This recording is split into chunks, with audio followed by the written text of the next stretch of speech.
ఈ రోజు పెట్టినటువంటి బిల్ ఏంది? అమరావతిని ఆంధ్రప్రదేశ్ కు ఏకైక రాజధానిగా మాత్రమే పెట్టినటువంటి బిల్లు.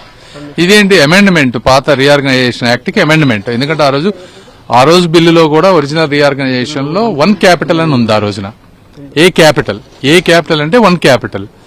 ఆ రోజున పేరు పెట్టకపోవడం వల్ల ఇటువంటి ఈ విధంగా దాన్ని ఉపయోగించుకున్నారు. కాబట్టి ఇది పార్లమెంటు చట్టం ద్వారా చేసినటువంటి పరిస్థితి.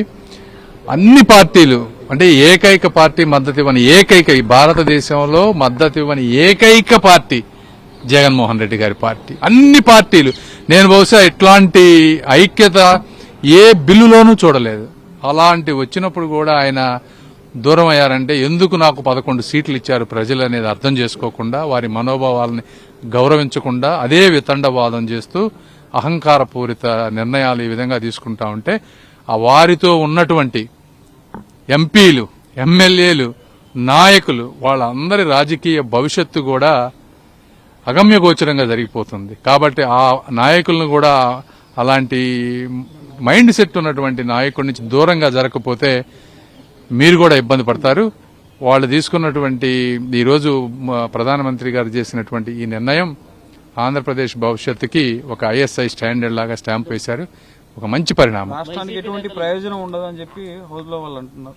డెఫినెట్ గా ప్రయోజనం ఉంటుంది. ఎందుకంటే పెట్టుబడులు పెట్టేవాళ్ళు ప్రతి ఒక్కళ్ళు కూడా ఒక స్టెబిలిటీ కోరుకుంటారు. అంటే ఎట్లా పడితే అట్లా మార్చేస్తే అది, ఎందుకంటే అక్కడ ఇప్పుడు ఎక్కువ మంది నివాసం లేనటువంటి ప్రాంతం, కొత్త ప్రాంతం డెవలప్ అవ్వాలంటే ఇవన్నీ డెవలప్ అయితే ఓన్లీ పార్లమెంటు చట్టం ద్వారానే మళ్లీ మార్చగలరు.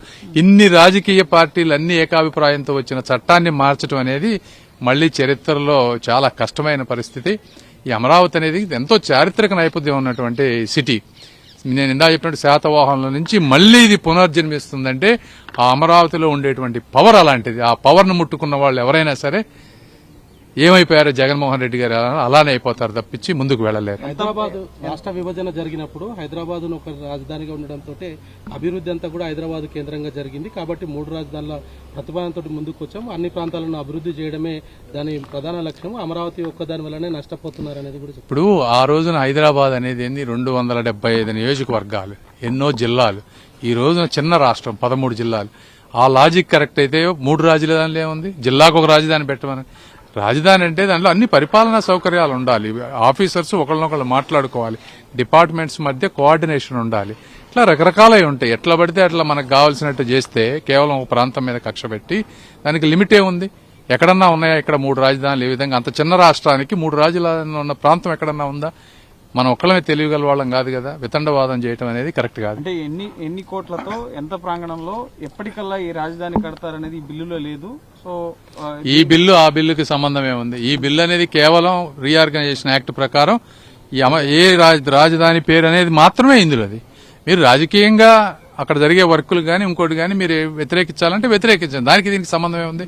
ఇది అమరావతి రాజధాని అనేది మాత్రమే ఈ బిల్లులో ఉన్నటువంటిది. దానికి దీనికి ముడిపెట్టి ఎఫెక్ట్ ఎట్లా ఉంటుంది సార్ వైసీపీ మీద?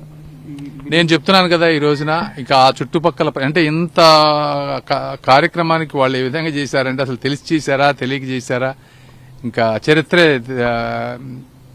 తెలియజెప్పబోతా ఉంది. థ్యాంక్ యూ అమ్మా. ఈ బిల్లు తిరస్కరించడానికి ప్రజలు వైసీపీని తిరస్కరించినందుకు ప్రజాస్వామ్యంలో అట్లా ఉండదు. ఆ విధంగా చేసుకుంటా పోతే భూస్థాపితం చేస్తారు. వాళ్ళ మనోభావాల తగ్గట్టుగా మనం పనిచేయాలి తప్పించి వాళ్ళు ఎందుకు తిరస్కరించారో ఆలోచించాలి కదా. కరెక్ట్ గా. Thank you.